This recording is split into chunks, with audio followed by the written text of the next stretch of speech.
तो आज हम जिस टॉपिक के बारे में स्टडी करने चल रहे हैं वो है सेक्शन फार्मूला।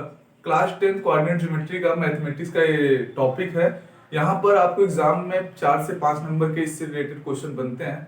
तो आज हम सेक्शन फार्मूले का डेरिवेशन करेंगे, सेक्शन फार्मूला होता क्या है और उसको हम कैसे फाइंड करेंगे। सेक्शन फार्मूला क्या होता है, जैसे अगर हमारे पास कोई लाइन गिवन है, उसको किसी एक पॉइंट से दो पार्ट में डिवाइड हो रहा है, तो उस पॉइंट का, जिस पॉइंट पर वो लाइन दो पार्ट में डिवाइड हुई है, उस पॉइंट का कोऑर्डिनेट क्या होगा, उसी को निकालने के लिए हम सेक्शन फार्मूले का इस्तेमाल करते हैं। जैसा कि हमने यहाँ पर एक कोऑर्डिनेट एक्सिस बनाया है, वहां पर ए बी एक लाइन है जो कि पी पॉइंट पर कट कर रहा है। पी पॉइंट से ए पी एक अदर पार्ट हो गया, पी बी एक अदर पार्ट हो गया। तो इसी पी पॉइंट का कोऑर्डिनेट हमें फाइंड करना है। हमने यहाँ पर ए पॉइंट का कोऑर्डिनेट x1 y1 लिया है, p का xy लिया है और b का x2 y2 लिया है। तो सबसे पहले हम क्या करेंगे, एज्यूम करेंगे AP अपॉन PB, मतलब AP की जो लेंथ है वो m है, PB की लेंथ जो है वो n है। तो सबसे पहले हम क्या करेंगे, कंस्ट्रक्ट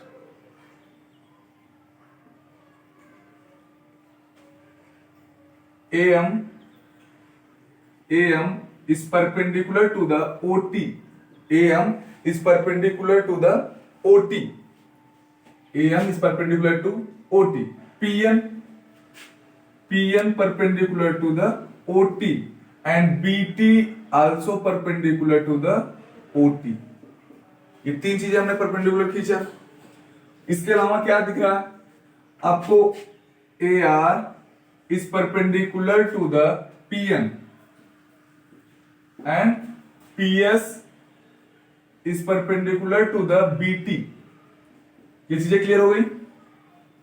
देखिए हमारे ए पॉइंट जो कोऑर्डिनेट है x1 y1 है, इसका मतलब है हमारे जो ए कोऑर्डिनेट है ये x एक्सिस पर x1 डिस्टेंस पर है, y एक्सिस पर y1 डिस्टेंस है। तो इसका कोऑर्डिनेट x1 y1 हो गया। अगर हम बात करें AR की डिस्टेंस, AR की डिस्टेंस क्या होगी, ये डिस्टेंस कितनी है,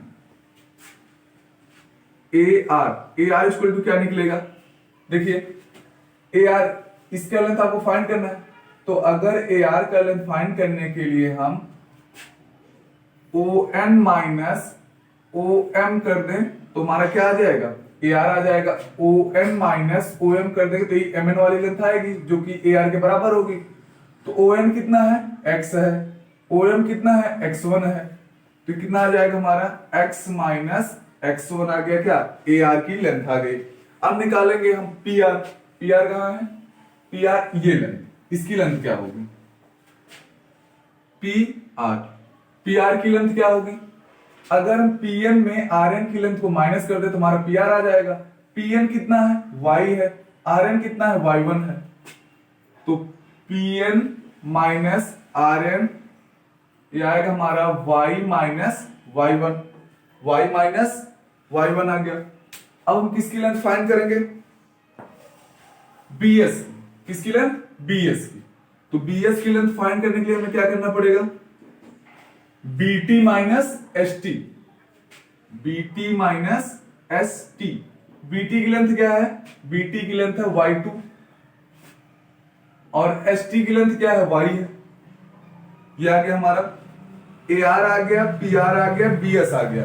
अब हमें क्या चाहिए,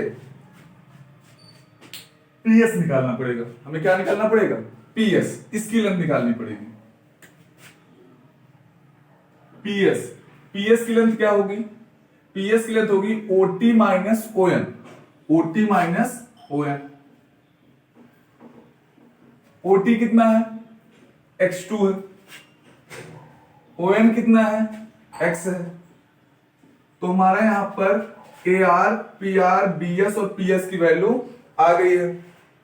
अब देखिए यहां पर जो हमारा ट्रायंगल, दो ट्रायंगल बन रहे हैं, PAR और BPS, दोनों ट्रायंगल कैसे हैं, सिमिलर हैं।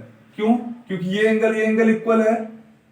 ये साइड का भी रेशियो निकालेंगे क्योंकि दोनों सिमिलर है। ये एंगल इक्वल, ये एंगल इक्वल, ठीक है। और यहां पर एक लाइन हमारी कॉमन है इसलिए सिमिलर है, ठीक है। तो यहां पर हम लिखते हैं, इधर लिखते हैं थोड़ा सा, triangle PRA, triangle PRA is similar to the triangle BSA, BSA, BSP होगा, सॉरी BSP, BSP, ठीक है। तो यहां से क्या होगा, AP upon BP, AP upon BP equal to PR upon BS equal to AR upon PS, AR upon PS, ठीक। अब देखिए यहां से हमारा AP और BP इसके इक्वल दिखाएंगे, फिर इसके इक्वल दिखाएंगे। तो यहां से सबसे पहले हम इन दोनों को आपस में इक्वल दिखाते हैं। तो AP upon BP equal to PR upon BS, ठीक। जो कि हमारा AP अपॉन BP है क्या, M अपॉन N, पहले ही सपोज किए M अपॉन N। PR कितना है, PR की लेंथ हमने निकाला है y माइनस y1 है, और BS की लेंथ क्या है, BS की लेंथ है y2 minus y, y2 minus y है। यहां से जब इसको हम कैलकुलेट करेंगे तो क्या होगा, क्रॉस मल्टीप्लाई होगा, my2 minus my equal to ny minus ny1, ठीक।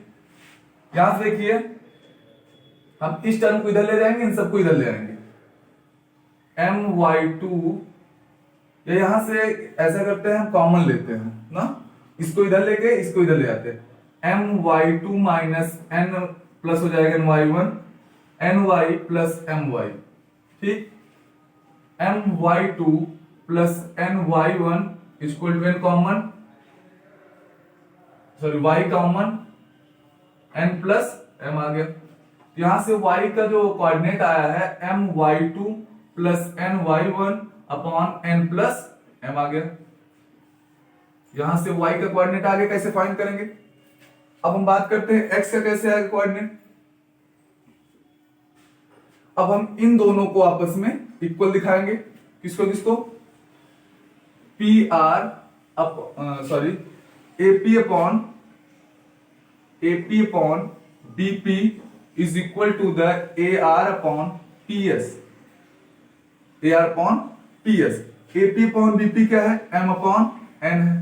AR क्या आया है, X माइनस X1 है, और PS क्या आया है, X2 माइनस X है।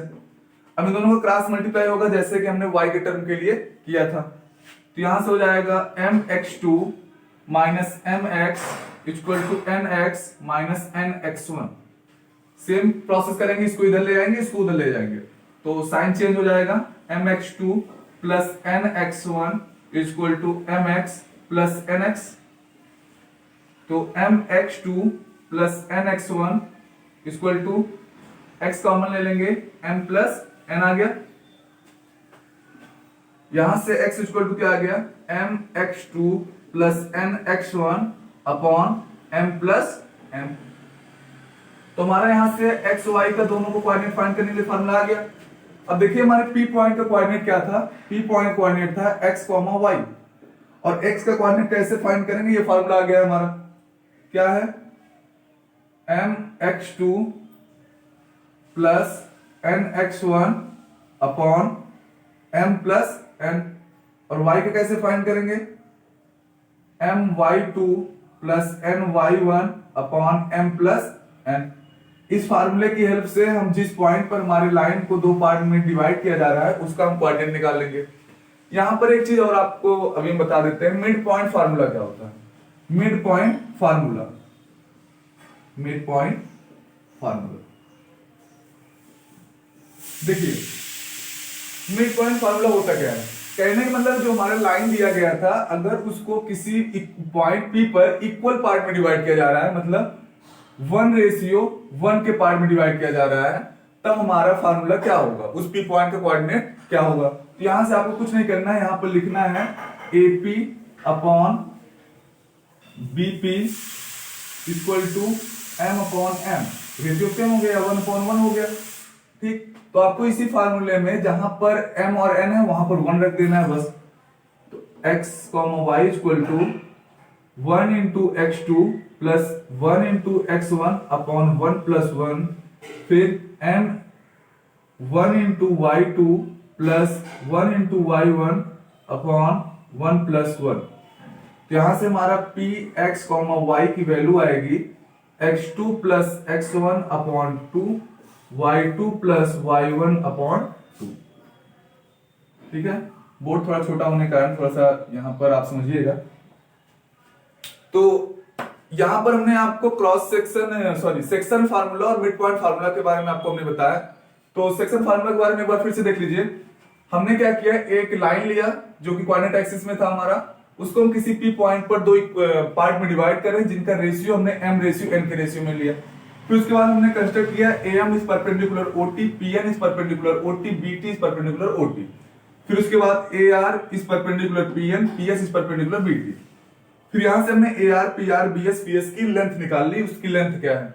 फिर हमने बताया कि जो हमारा ट्रायंगल PRA है, BSP है, सिमिलर है। तो सिमिलर होने के लिए कंडीशन है कि साइड का रेशियो जो है इक्वल होना चाहिए और कोरस्पॉन्डिंग एंगल इक्वल होने चाहिए। ठीक है, तो यहां से हमने इन दोनों का रेशियो लिया। फिर हमने क्या किया, AP upon BP equal to PR upon BS किया। वहां से हमने y का कोऑर्डिनेट निकाला। फिर हमने AP upon BP equal to AR upon PS किया। वहां से हमने x का कोऑर्डिनेट निकाला। यही जो हमारे x और y के दो कोऑर्डिनेट्स मिले हैं, यही हमारे पॉइंट के कोऑर्डिनेट कहलाएंगे। यहां से x और y के कोऑर्डिनेट के द्वारा हमने यहां से फार्मूले को लिख दिया। फिर उसके बाद मिड पॉइंट फार्मूले में हमने बताया कि अगर हमारा जो रेशियो है AP और BP का ये इक्वल रेशियो में हो तो हमारा जो फार्मूला बनता है सेक्शन फार्मूला, वो मिड पॉइंट फार्मूला कहलाता है। तो वहां से हमारा मिड पॉइंट फार्मूले में आया है x2 plus x1 upon 2, y2 plus y1 upon 2। तो यहां तक आप लोग सेक्शन फार्मूले को अच्छे से पढ़ लीजिए, क्योंकि एग्जाम में 4 से 5 नंबर के आपके बोर्ड के एग्जाम में जरूर पूछता है। ये क्लास 10th का टॉपिक है और इसको बहुत ही अच्छे से पढ़िएगा। और आपको ये डेरिवेशन अगर आता है तो आपका कोई भी क्वेश्चन छूटेगा नहीं। ठीक है, तो अगले क्लास में हम आपको कंजर्वेशन ऑफ एनर्जी के बारे में, कंजर्वेशन ऑफ मोमेंटम के बारे में, दोनों चीजों के बारे में आपको हम बताने वाले हैं, जो कि क्लास 9 का टॉपिक है, न्यूटन्स लॉ ऑफ मोशंस में है और वर्क एनर्जी एंड पावर में हमारा कंजर्वेशन ऑफ एनर्जी है। तो उसके बारे में आपको बताएंगे। तो आज के लिए बहुत है। Best of luck, thank you.